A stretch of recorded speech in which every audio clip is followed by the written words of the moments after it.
नमस्कार दोस्तों, आज के हमारे इस वीडियो में हम आपके लिए चातुर्मास की एक पौराणिक कहानी लेकर आए हैं। भगवत पुराण में वर्णित इस कथा के अनुसार किसी गांव में एक विधवा दासी अपने पुत्र के साथ रहती थी। अपना और अपने पुत्र का पेट पालने के लिए वो एक ब्राह्मण के घर चूल्हे चौके के काम करती थी। वो अपने पुत्र को हमेशा अपने साथ रखती थी। वो ब्राह्मण भगवान विष्णु का भक्त था और साधु संतों की सेवा किया करता था।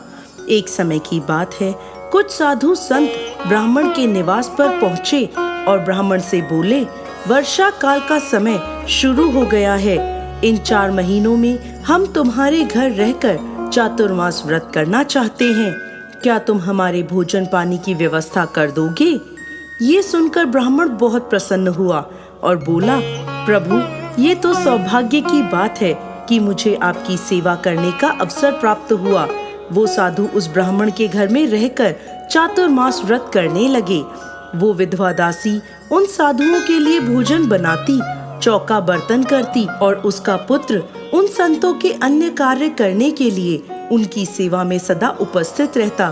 भोजन के बाद यह साधु बैठकर भगवत चर्चा करते तो वह दासी पुत्र ध्यान पूर्वक उनकी बातें सुनता था और भगवान की कथाओं को सुनने में उसे बड़ा आनंद आता था। शीघ्र ही उसका साधु महात्माओं से विशेष प्रेम हो गया। जब वो साधु संत भोजन करने बैठते तो वो अपने भोजन में से कुछ भोजन उस दासी पुत्र को दे देते। वो बड़े ही प्रेम पूर्वक उस भोजन को ग्रहण करता था। ऐसे ही साधु संतों की सेवा करते, भगवत कथाओं का श्रवण करते 4 मास का समय पूरा हो गया।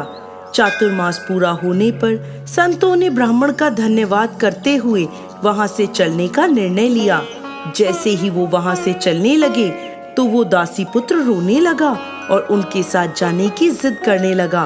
तब उन्होंने उसे समझाया और कहा, पुत्र, तुम अभी बहुत छोटे हो, तुम्हारी माँ को तुम्हारी आवश्यकता है। हम तुम्हें आशीर्वाद स्वरूप 12 अक्षरों का एक महामंत्र दे रहे हैं। ओम नमो भगवते वासुदेवाय। तुम नित्य इसका जाप किया करो। ऐसा कहकर वो संत वहां से चले गए और बालक अपनी माता के साथ रहते हुए महामंत्र का जाप करने लगा। साधुओं की संगत, आशीर्वाद स्वरूप मिले मंत्र और चातुर्मास में साधुओं की झूठन खाने से बालक को ज्ञान की प्राप्ति हुई और परमात्मा को पाने की चाह उसके मन में दिन प्रतिदिन बढ़ने लगी। परंतु वो अपनी माता को छोड़कर जाना नहीं चाहता था, क्योंकि वह अपनी माँ का एकमात्र सहारा था। अपनी माँ के साथ रहते हुए वो मंत्र साधना में लगा रहता था। एक दिन संयोगवश उसकी माँ की सांप के डसने से मृत्यु हो गई। बालक अपनी माँ को मृत देखकर अत्यंत विलाप करने लगा, लेकिन शीघ्र ही उसे यह एहसास हुआ कि शायद भगवान ने उसकी माँ को उससे दूर करके सांसारिक बंधनों से उसे मुक्त कर दिया है। ऐसा सोचकर उसने अपनी माँ का अंतिम संस्कार किया और स्वयं भगवत भक्ति के लिए जंगल की ओर चल पड़ा। जंगल में एक पीपल के पेड़ के नीचे बैठकर साधुओं द्वारा दिए गए मंत्र ओम नमो भगवते वासुदेवाय का वो निरंतर जाप करने लगा। एक दिन जब वह मंत्र साधना कर रहा था तो उसे एक अलौकिक तेज के दर्शन हुए, जिसमें साक्षात श्री हरि दिखाई दे रहे थे।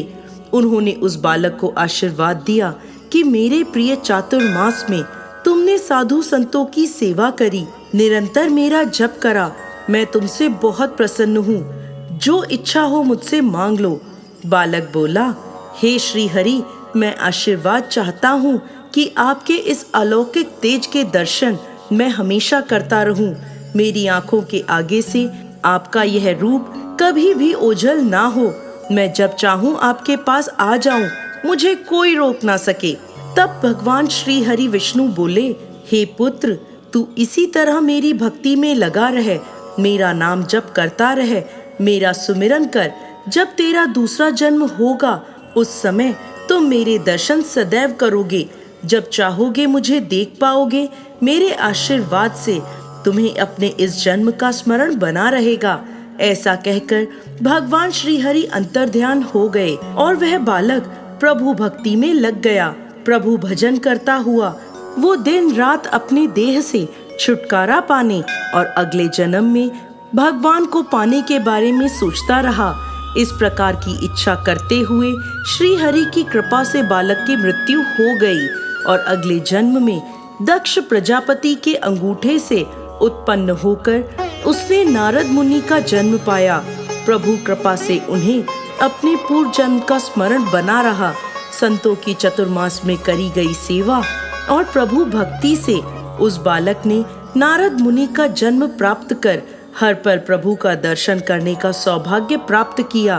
तीनों लोकों में नारद जी को ऐसा आशीर्वाद प्राप्त है, जब उनका मन हो तो नारायण नारायण करते हरि दर्शन को पहुंच जाते हैं।